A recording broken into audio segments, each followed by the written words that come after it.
everyone, and welcome back to another episode of What the Why with Barbara Ann on RVN Television. If you haven't seen us before, our show features conversations with diverse leaders from all walks of life about why they do what they do and how they figured things out.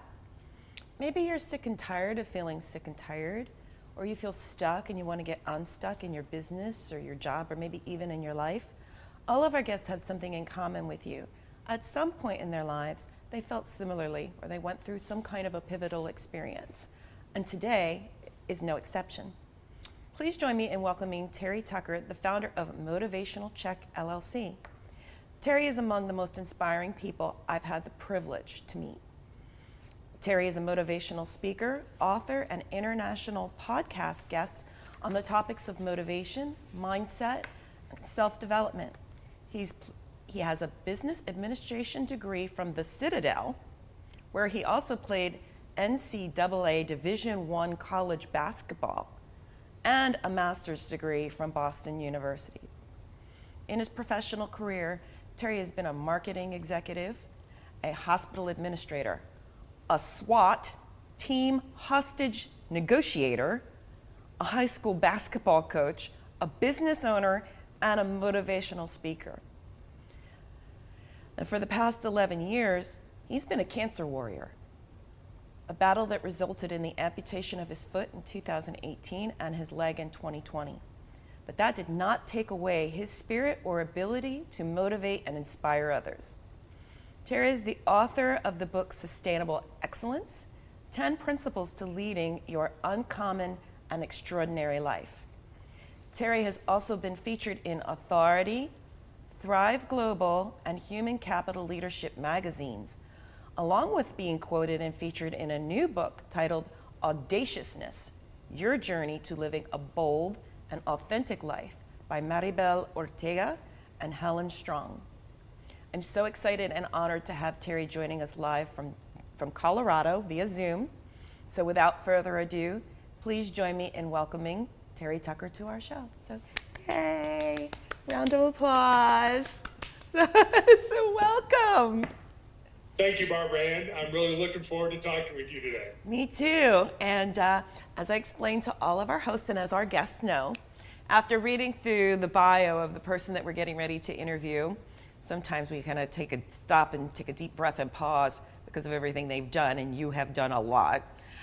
The first question I ask every guest is, okay, this is where you are, but what did you want to be when you were little, Terry, growing up?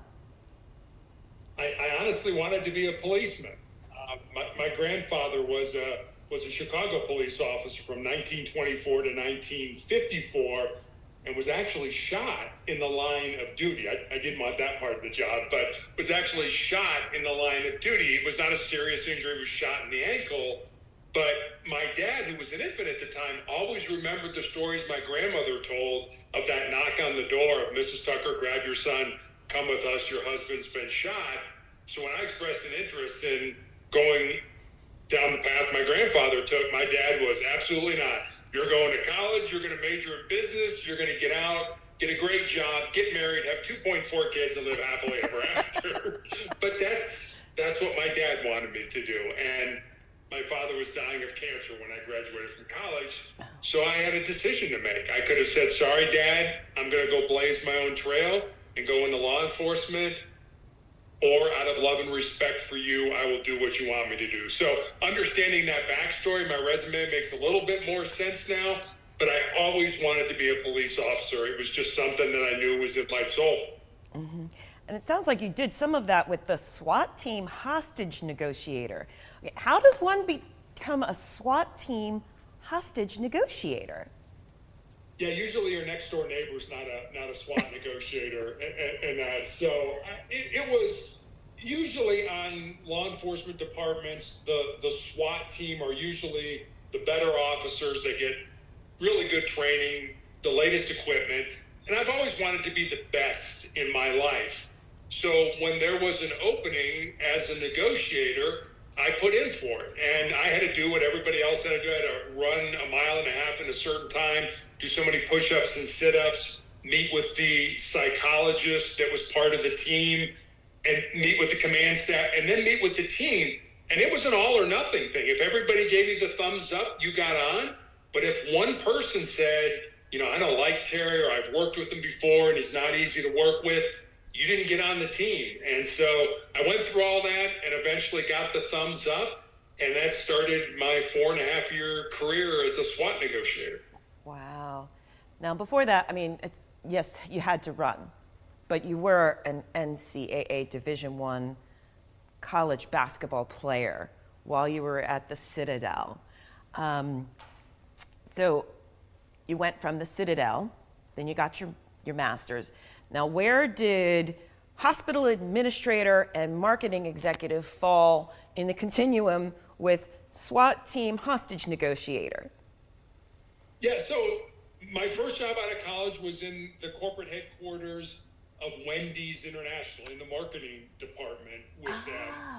Was there for about 3.5 years, and then I made a pivot and became a hospital administrator. My grandmother and my father were both dying of different forms of cancer when I graduated from college, and so I ended up living at home for the next 3.5 years to help my mom care for them. And so I started out at Wendy's, but then, in all honesty, they were in and out of the hospital so much, I eventually went to work for the hospital where they were treated, and they both eventually passed away. And then, pretty late in life, I was a 37-year-old rookie police officer.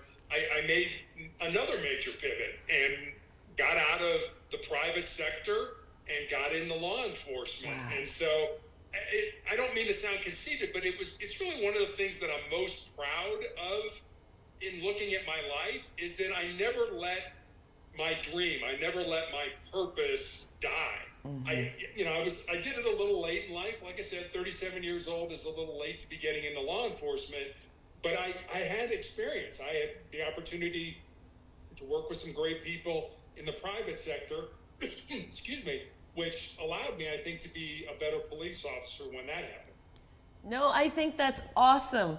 And not just because there's a show about someone who kind of sort of did that similarly, but your path is actually more interesting. They say that truth is sometimes stranger than fiction. And I think it's phenomenal that you did that.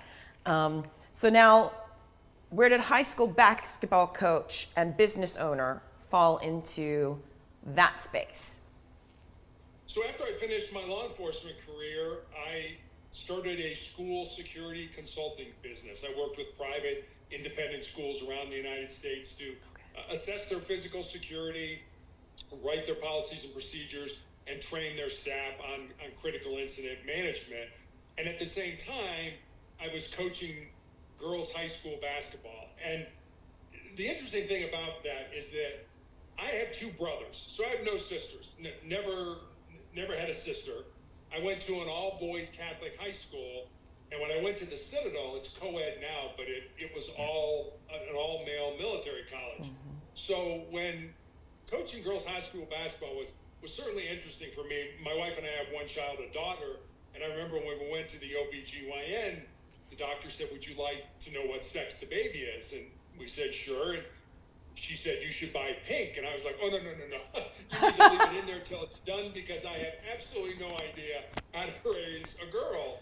But, my daughter and I have an incredibly close relationship, but it was just different for me. I think I learned as much coaching girls as hopefully they learned from me about basketball and character and winning and losing and things like that. So it was a great experience for me, but it was also an incredible learning experience for me as well.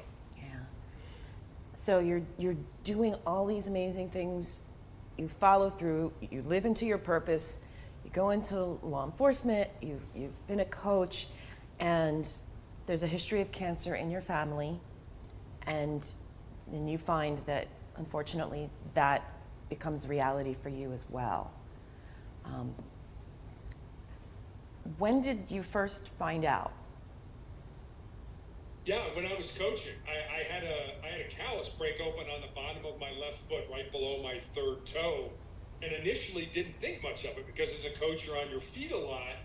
But after a few weeks of it not healing, I made an appointment and went to see a podiatrist, a foot doctor friend of mine, and he took an x-ray and he said, "Terry, I think you have a cyst within that callus and I can cut it out."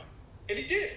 And he showed it to me. It was just a little gelatin sack with some white fat in it, no dark spots, no blood, nothing that gave either one of us concern. But fortunately or unfortunately, he sent it off to pathology to have it looked at. And then 2 weeks later, I received that call that I think we all dread. And it was interesting because the more difficulty he was having explaining to me what was going on, the more frightened I was becoming, until he kind of hit me right between the eyes. He said, "Terry, I've been a doctor for 25 years, and I have never seen the form of cancer that you have.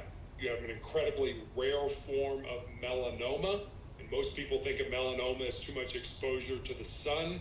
It affects the melon, the pigment in our skin.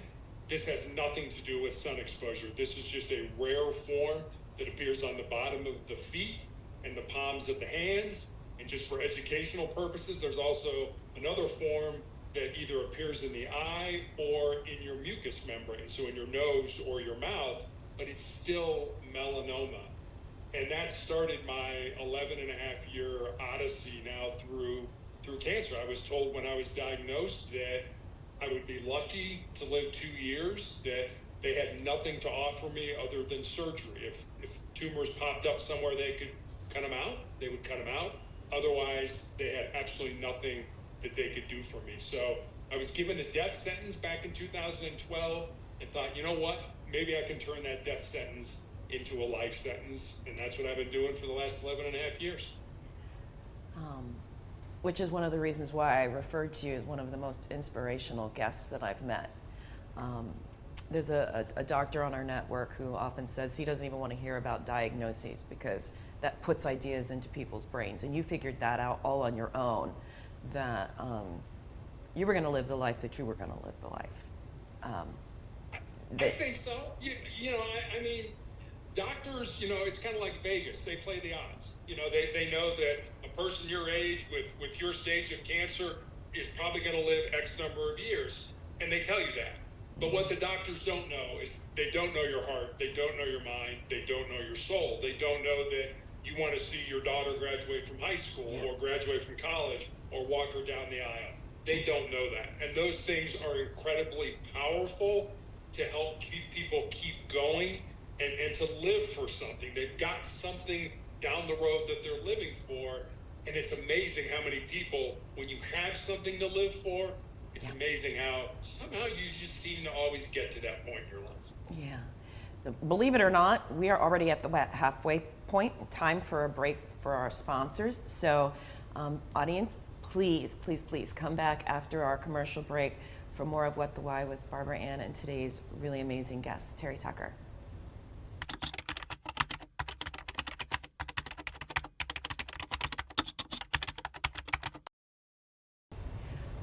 Welcome back to What the Why with Barbara Ann on RVN Television and today's very special guest, Terry Tucker. And before the break, we were talking about the fact that he had been given a death sentence and he decided that, nope, he was taking the life sentence route. He was not ready to go. But knowing what your parents had been through and being witness to that, to the point that you actually went into hospital administration for a period of time, how did you find the courage to stand up and say, yeah, you might have an idea of where I'm going, but I'm not ready yet? That's a great question. And I think I have to go back to when I graduated from college and my father was dying of cancer. My father had end-stage breast cancer back in the 1980s. And back then, they really didn't know how to treat a man with breast cancer. And so they pretty much told him to go home and die. And he lived another 3.5 years, and I believe he did because he had a purpose. His job was real estate. He loved real estate. And he actually worked up till 2 weeks before he died. And I sort of tucked that in the back of my mind and said, well, when it's my turn in the barrel, I need to make sure I have a purpose in life. And that's, I think, what I've done. And I think a lot of times we talk about purpose in the singular. And at least from my perspective, I think we have purposes in life. When I was younger, it was sports, it was athletics, it was basketball. And then as we talked about, it was law enforcement.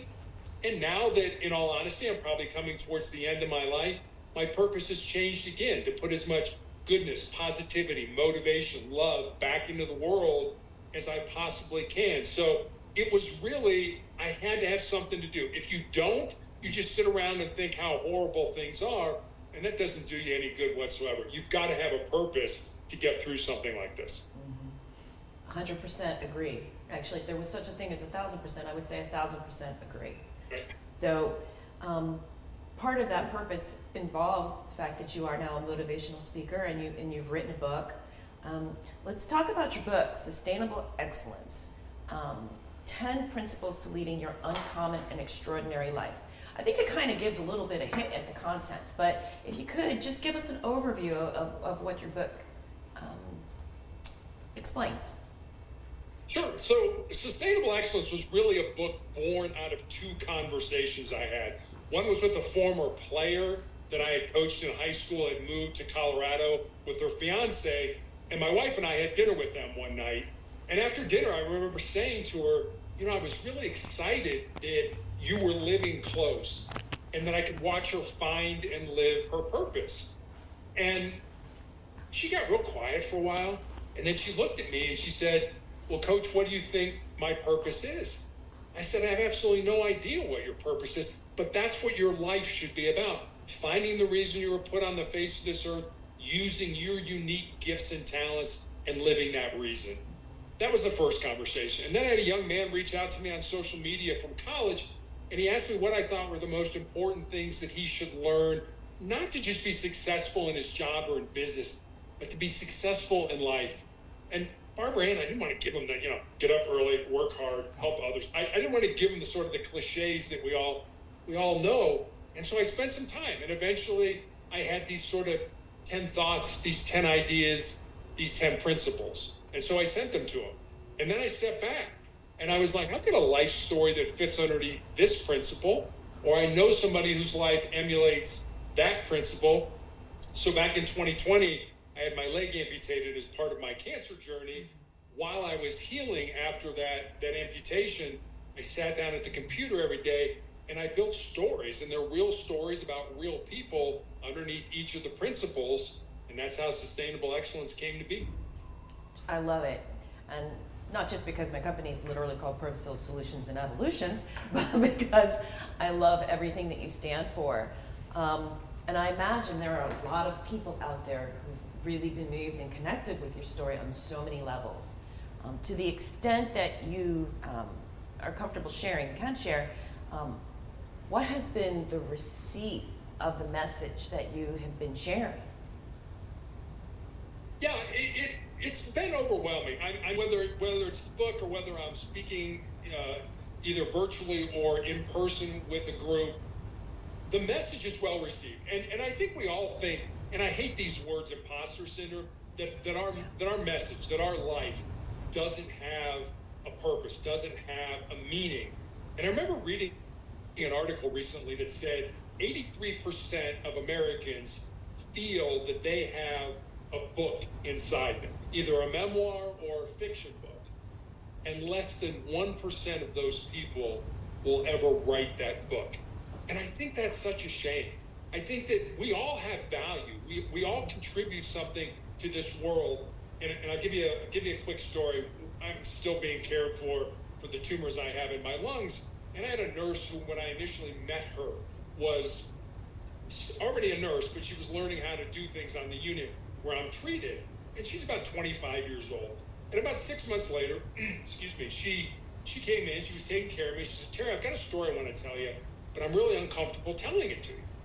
And I didn't know how to respond to that. I said, well, it sounds like I might enjoy hearing the story. I hope you decide you want to tell me. So she's in and out over the next couple hours helping me out. And then she comes in, she sits down, she says, all right, here's the story. She said, when I first met you, I was going to get out of nursing. I had a very good friend of mine die. I was in a very dark place. I talked it over with my mom and dad. I was going to leave nursing and go to work for Amazon. And she said, and then I met you. And I see what you go through. I see all the things that you've had in your life. I went back in the file and I read your story. And she said, when I finished reading it, I knew I was where I was supposed to be. Now, if she would have never told me that story, I would have had no idea that my life had had a positive impact on her. I guarantee everybody who's listening to us, there's people out there that are sort of watching you from afar on the courage that you display in dealing with your own adversity in life. So never think that your life doesn't matter, that your life doesn't have a purpose. I guarantee you there are people out there that would give everything they own just to walk 5 minutes in your shoes. Yeah, you're absolutely, again, if there was such a thing as 1,000%, I would say you're 1,000% correct. Everything that you're saying is everything that I believe in and stand for, and it's why we do this show. It is why we do this show and why we cover the topics that we cover. It's because everybody has something to contribute, and it's possible to figure that out. Whether it's to join the police SWAT team in their late 30s, or to share their cancer journey so that others can be inspired and receive hope, or continue to serving in their profession. What's one thing you wish you knew as you started sharing your story with others, and looking back? I guess I'll answer that question with this story. You know, I think we spend a lot of time working on this body. You know, we go to the gym, we get enough rest, we eat right, we reduce stress. We know what we need to do to be healthy with our bodies. But what I've found is that's great. But what we don't work on are the most important things in our life: our heart, our mind, and our soul. We spend a lot of time working on this body, but we know this body's going to die, it's going to decay, and it's going to go away. What lives on, what is eternal, is our heart, our mind, and our soul. And I think we should spend more time working on that. I'm not saying you shouldn't go to the gym and eat right and all that. You absolutely should do that. But every day, spend a little more time working on who you really are: your heart, your mind, and your soul. If you do that, all of a sudden, things open up. You see the bigger picture in life. You see what's important. You know, people have asked me, you know, you played college basketball, you were a SWAT team negotiator, and then you lost your leg. And how do you deal with that? And my response has always been, when you can't do what you're good at, you do what's important. And what's important in life is not all this stuff that we got. What's important in life is connecting with each other, is loving each other, is caring for each other. And I think if you spend more time on that, all of a sudden you have all kinds of courage to handle whatever adversity you have to handle in life. Literally words to live by. As you move forward, it's interesting, you know, none of us knows when our time comes. Some of us sometimes have a little bit of a hint, myself included, for very, very different reasons. But, you know, how is your family at this point, knowing that you've been on this journey and that at some point, you know, there is going to be a new way of living into the future?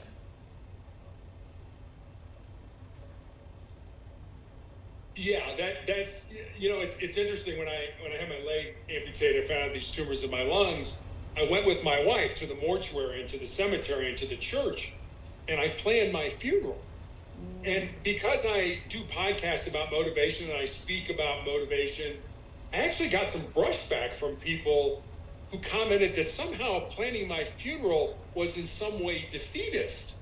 And I had to remind these folks that the last time I checked, we're all going to die. Don't think anybody's working on a cure for life right now.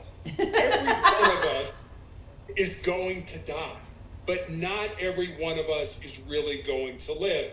And I heard a Native American Blackfoot proverb years ago that I absolutely love. And it goes like this: when you were born, you cried and the world rejoiced.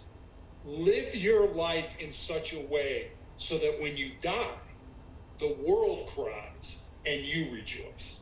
That's what I want. That's what I'm looking for. Now, don't get me wrong. I'm not looking to hasten my demise in any way, shape, or form.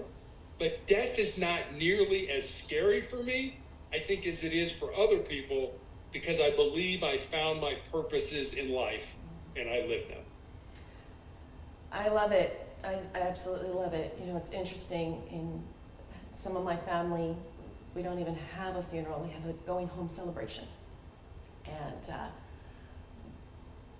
fortunately, interviews like this, your inspiration will continue to live on. And it has truly been an honor. If anyone would like to get in contact with you, because you're not gone yet. Nope, And, not at all. So what's the best way for people to reach out and connect with you? So I have a blog. It's called Motivational Check. Every day I put up a thought for the day, and with that thought usually comes a question about how maybe you could apply it in your life. On Mondays I put up the Monday morning motivational message. I have recommendations for books to read, videos to watch. You can leave me a message. That's all at motivationalcheck.com. Awesome. And thank you again. And one thing I will share with you that even our station owner doesn't know, you are one of the reasons why I decided to continue and make the investment in doing a third season. It's because of stories like yours. So your story will live on. So thank you so much for being here with us today. It's really appreciated. Well, Barbara Ann, thanks for having me on. I really enjoyed talking with you. Thanks. So, as for our upcoming guests, I know it's going to be a little hard to top, and we have a lot of them because, as you just heard, we're booked all the way through March for our second season, and we are going to have a third season coming up. And our guests for the rest of the second season include business owners and coaches and authors and technology experts, entrepreneurs. I got a former professional skier and some other folks that overcame seemingly insurmountable challenges. So please believe me when I say you really don't want to miss what any of our future guests have to say about their journeys. And if you miss any of our past guests and want to check out what they had to say, you can catch all of season 1 and 2 on demand on the What the Why page of RVN Television's website. You have so many viewing choices these days, so thank you very much for watching our show, and please tell a friend or colleague about us. As a reminder, What the Why airs on Tuesdays and Thursdays at 1 p.m. Eastern Standard Time, as well as 3:30 p.m. on Mondays Eastern Standard Time, on rvntelevision.com, as well as Roku, and coming soon to other platforms. And also, as a reminder, whether you're looking to make a change in your life, no matter how big or small, please tune in again for more informative, inspirational, purpose-filled, and mission-oriented conversations with guests such as Terry, who overcame whatever challenges lay in their path to accept their new purpose in life and live it.